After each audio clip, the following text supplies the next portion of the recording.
Ikalawang mga taga-Korinto Kapitulo 6. Yamang kami mga katulong sa gawain ng Diyos, nakikiusap kami sa inyo na huwag ninyong sayangin ang kagandahang loob na ibinibigay sa inyo ng Diyos.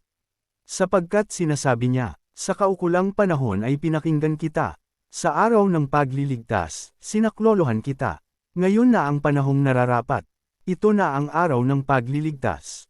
Iniwasan naming makagawa ng anumang ipagdaramdam ninyo man upang hindi mapulaan ang aming paglilingkod. Sa halip, sinisikap namin sa lahat ng paraan na ipakilalang kami lingkod ng Diyos, sa pamamagitan ng matiyagang pagtitiis sa lahat ng uri ng kahirapan, kapigatian at mga kagipitan. Kami hinagupit, ibinilanggo at binugbog. Naranasan namin ang magtrabaho ng labis, ang di matulog magdamag, at di kumain ng ilang araw. Namuhay kami ng malinis, may kaalaman, pagtitiis, at kabutihan upang ipakilalang kami lingkod ng Diyos sa patnubay ng Espiritu Santo at sa pamamagitan ng aming tapat na pag-ibig, tapat na pananalita, at ng kapangyarihan ng Diyos. Ang pagiging matuwid ang siya naming sandatang panlaban at panangga. Naranasan naming maparangalan at suroan ng puri, ang leitin at papurihan.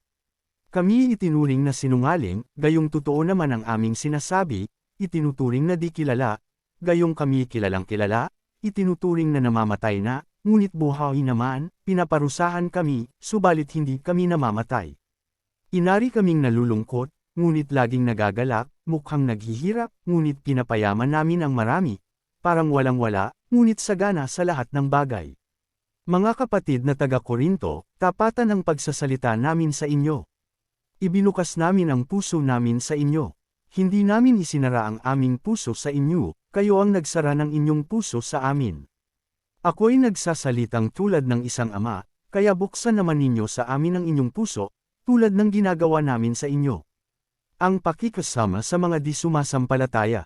Huwag na kayong makipag-isa sa mga di sumasampalataya. Maaari bang magsama ang katwiran at ang kalikwan? O kaya'y ang liwanag at ang kadiliman? Maaari bang magkasundo si Kristo at si Belial? Ano ang kaugnayan ng sumasampalataya sa di sumasampalataya? O di kaya'y ng templo ng Diyos sa Diyos-Diyosan? Hindi ba tayo ang templo ng Diyos na buhay? Siya na rin ang may sabi, mananahan ako, at mamumuhay sa piling nila. Ako ang magiging Diyos nila, at sila'y magiging bayan ko. Kaya't lumayo kayo sa kanila. Humiwalay kayo sa kanila, sabi ng Panginoon. Huwag kayong makisama sa anumang karumihan. At tatanggapin ko kayo. Ako ang magiging ama ninyo, at kayo'y magiging mga anak ko, sabi ng Panginoong makapangyarihan sa lahat.